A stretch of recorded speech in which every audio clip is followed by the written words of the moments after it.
ইসরায়েলে ৩ শতাধিক মিসাইল ও ড্রোন দিয়ে হামলা চালিয়েছে ইরান। ইরানের দাবি, ইরানের ছোড়া বেশিরভাগ মিসাইল ও ড্রোন আকাশেই ধ্বংস করা হয়েছে। যুদ্ধের সময় নিজস্ব ক্ষয়ক্ষতির কথা অস্বীকার পুরনো কৌশল, কিন্তু এবারের ঘটনায় চোখে পড়ার মতো ঘটনা ঘটল। ইরানের হামলা ঠেকাতে যুক্তরাষ্ট্র, যুক্তরাজ্য, ফ্রান্সের সহায়তা ছাড়াও কয়েকটি আরব দেশের সাহায্য পেয়েছে ইহুদি রাষ্ট্রটি। দেশগুলোর মধ্যে জর্ডান ও সৌদি আরবের নাম বেশি শোনা গেছে। জর্ডান বা সৌদি আরব যে ইরানের মিসাইল ও ড্রোন অ্যাটাক ঠেকিয়েছে তা স্বাভাবিকভাবে নিয়েছেন অনেক বিশ্লেষক। কারণ হিসেবে ইরানের সঙ্গে সৌদি আরবের পুরনো বিরোধ সামনে আনা হয়েছে।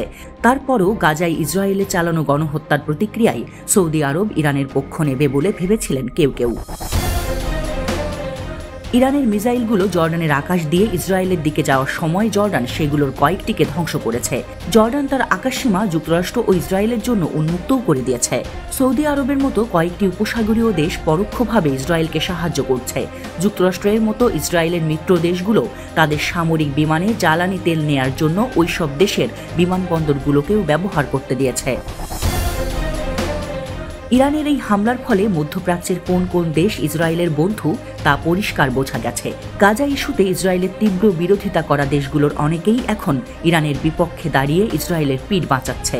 গাজায় মানবিক বিপর্যয়ের ঘটনায় এতদিন জর্ডানকে উচ্চকণ্ঠ দেখা গেছে। এর পেছনে দেশটির স্বার্থও এখন পরিষ্কার।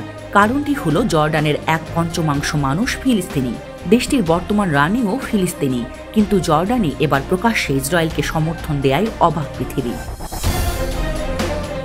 বিশ্লেষকদের মতে দেশটি এমন করেছে কারণ ইসরায়েলের সঙ্গে দেশটির সীমান্ত রয়েছে, নতুন করে বিপদে পড়তে চাইছে না তারা। তাছাড়া যুক্তরাষ্ট্রের মিত্র হওয়ায় রাজনৈতিক স্থিতিশীলতা ও আত্মরক্ষায় ইসরায়েল যুক্তরাষ্ট্রকে না চটানোই ভালো বলে মনে করছে জর্ডান। অশান্ত মধ্যপ্রাচ্যে জর্ডান একটি দুর্বল দেশ হিসেবে পরিচিত। 1991 সালে উপসাগরীয় যুদ্ধের পর আঞ্চলিকভাবে বিচ্ছিন্ন দেশটির সামরিক এবং অর্থনৈতিক দুই অবস্থানই নড়বড়ে। আর্থিক সাহায্যের জন্য দেশটিকে হাত পাততেও হয়, ফলে বড় শত্রু তৈরি করতে চায় না দেশটি। তাছাড়া ওয়াদি আরাবা নামে ইসরায়েলের সঙ্গে দেশটির এক শান্তি চুক্তিতে অঙ্গীকার আছে যে কোনো দেশই তাদের ভূমি ব্যবহার করে ইরানি আক্রমণ প্রতিহত করার কারণ হিসেবে ওই চুক্তিকেই সামনে আনছে জর্ডান। ইরান হামলা শুরুর পর যুক্তরাষ্ট্র কয়েক ডজন ইরানি মিসাইল ও ড্রোন ধ্বংস করেছে বলে দাবি করেছে দেশটির প্রতিরক্ষামন্ত্রী লয়েড অস্টিন। ব্রিটেনের সামরিক বিমানও ইরানি আক্রমণ প্রতিহত করতে কাজ করেছে।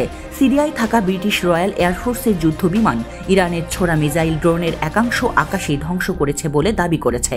তবে ইসরায়েলের 9টি স্থাপনায় ইরানি ড্রোন অ্যাটাক সফল হয়েছে বলে খবর পাওয়া গেছে।